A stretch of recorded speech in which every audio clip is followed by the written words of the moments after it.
Moadim L'Simcha Rabotai. We're continuing with our Mishna Yomi Masechet Kilayim. We're up to Perek Zayin Mishnah Hey. We discussed in the previous Mishnah Rabbi Yossi and Rabbi Shimon's opinion that a person cannot cause something that is not his own to become asur. When we speak about the mixtures in the vineyard. Now, Amar Rabbi Yossi, the Mishnah says, Rabbi Yossi said, it once happened that somebody planted seed of another species in his vineyard during the year of Shemitah. Now, Rabotai, what's Shemitah? Every seventh year, the year of Shemitah, all produce is considered ownerless and can be taken by all.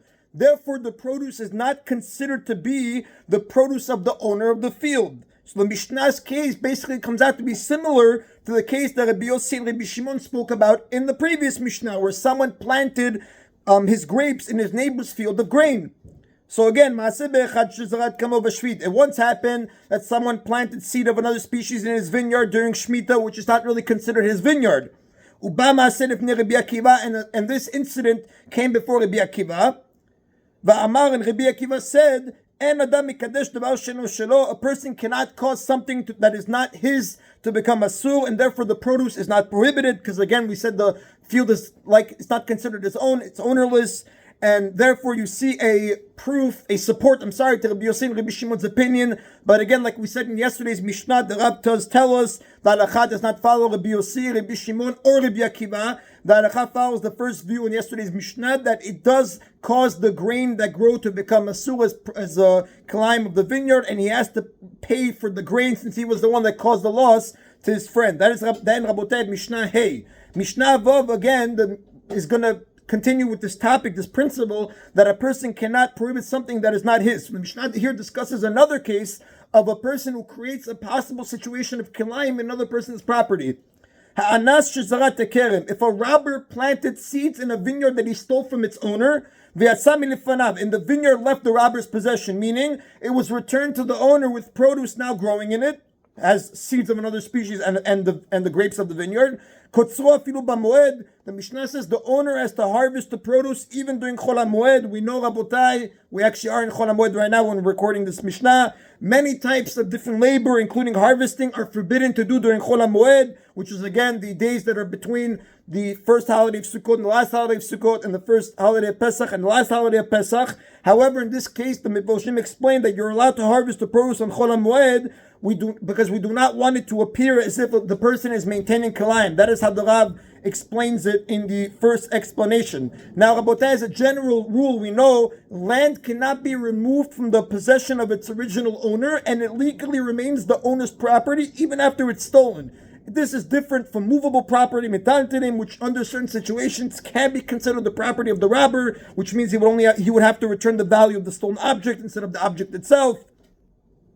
But based on this principle, Rabotai, that a person cannot prohibit something that is not his, the robber does not create Kilayim in that vineyard that he stole. However, since the vineyard appears to have Kilayim in it, the produce has to be removed as quickly as possible. And again, this is following the first explanation of the Rav. Now, Rabotai, in order to remove the produce quickly, the owner has to hire workers to help him speed up the removal. The Mishnah is telling us now, discussing how much does he have to spend on workers to speed up the removal. Up to how much extra does the owner have to pay workers in order to quickly remove the Kilayim, so it shouldn't appear as if he is maintaining Kilayim? Ad shalish.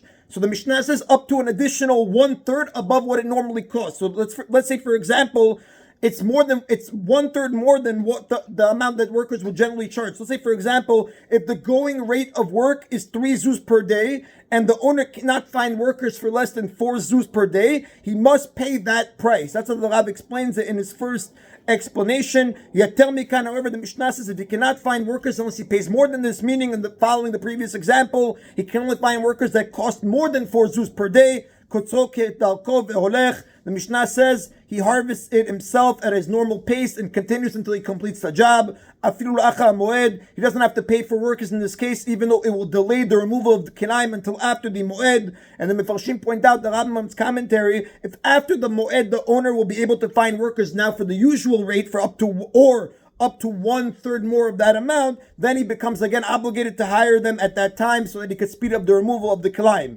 Now, Rabotai, in this case that we're talking about in this Mishnah, the vineyard is still considered the property of the original owner, even though it was stolen. Therefore, the produce is mutar based on this principle that we discussed several times, that a person cannot make something asur if it's not his. So if the vineyard, however, remains in the possession of the robber, it can eventually become the property of the robber, and then his actions will prohibit the produce. So the Mishnah says, from when is the vineyard called the property of the robber, so that now the produce he grows will make the field asur as kilayim?